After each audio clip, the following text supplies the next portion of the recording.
अमरावतीतील बडनेरा नवी वस्तीत महावितरणाच्या कार्यालयाला भाजपाचे महाराष्ट्र प्रदेश प्रवक्ते शिवराय कुलकर्णी यांच्या नेतृत्वात भाजपा कार्यकर्त्यांनी कुलूप ठोकले। महावितरण कंपनीने लॉकडाऊनच्या काळात ग्राहकांना अवास्तव वीज बिल दिले। त्यानंतर वीज बिल माफी देऊ, वीज बिल सूट देऊ पासून 100 युनिट पर्यंत मोफत वीज देऊ अशा सवंग व खोट्या घोषणा केल्या।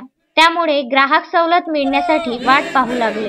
महाविकास आघाडी सरकारच्या विरोधात जनतेत रोष असल्याने भाजपने महावितरण कार्यालयांना कुलूप लावून हल्लाबोल आंदोलन केले। काँग्रेसकडे असणाऱ्या ऊर्जा खात्यांचे मंत्री नितीन राऊत यांनी वीज बिल माफ करणे, 100 युनिट विद्युत मोफत देणे ही माझी जबाबदारी नाही, ती जबाबदारी मंत्रिमंडळाची आहे। मुख्यमंत्री यावर योग्य तो निर्णय घेऊ शकतात अशी फेकाफेकी केली। महाविकास आघाडीच्या खिचडी सरकारमधील गोंधळलेल्या मंत्र्यांमुळे विद्युत ग्राहकांना व जनतेला नाहक मनस्ताप होत आहे।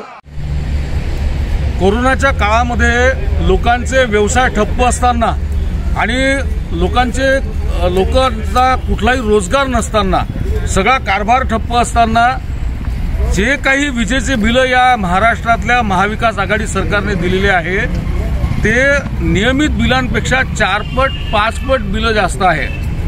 या सगळ्या कोरोना काळामध्ये खरं तर लोकांना सूट द्यायला पाहिजे, सवलत द्यायला पाहिजे, वीज बिल माफी करायला पाहिजे, पण असं न करता लोकांच्या खिच्यातून पैसे उकळण्याचा धंदा या महाविकास आघाडी सरकारने केलेला आहे। या सरकारमध्ये तिन्ही पक्षांमध्ये एकमेकांमध्ये ताळमेळ नाही, एकमेकांकडे बोट दाखवत अखेर आता महावितरणने घरोघर जाऊन गरीब लोकांची वीज कापणं सुरू केलेलं आहे।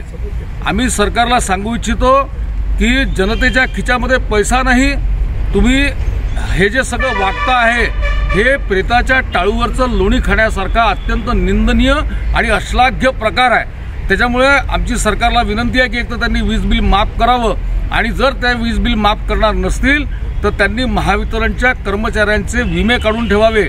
ते जर लोकांच्या घरी जाणार असतील तर लोकांची आर्थिक स्थिती नाही आहे, त्याची लोकांकडून काय प्रतिक्रिया उमटेल याचा विचार, याचा अंदाज घरात बसलेल्या मुख्यमंत्र्यांनी घेतलेला नाही। 22 मार्च पासून मुख्यमंत्री क्वारंटाईन आहेत, घराच्या बाहेर निघायला तयार नाहीत। त्यामुळे जनतेमध्ये काय चालू आहे, जनतेची काय अवस्था आहे हे या मुख्यमंत्र्यांना माहीत नाही। त्यांना वाटतं कार चालवणं जेवढी सोपी आहे तेवढं सरकार चालवणं सोपं आहे। त्यांनी लोकांची परिस्थिती समजून घ्यावी आणि हे वीज बिल माफ करावं। त्यासाठी आज आम्ही बडनेरा नव्या वस्तीमध्ये महावितरणच्या कार्यालयाला कुलूप ठोकलेला सर्व भारतीय जनता पार्टीच्या कार्यकर्त्यांनी, आणि जोपर्यंत लोकांच्या खिच्यात पैसा नाही, कोणी बिल भरणार नाही, हे बिल माफ केलं पाहिजे ही आमची आग्रही मागणी आहे। यावेळी भाजपा प्रदेश सदस्य जयंत डेहनकर, नगरसेविका गंगा अंभोरे, बडनेरा मंडल अध्यक्ष डॉक्टर वीरेंद्र ढोबळे, किशोर जाधव प्रामुख्याने उपस्थित होते। अनिकेत ठाकरे, विदर्भ न्यूज, अमरावती।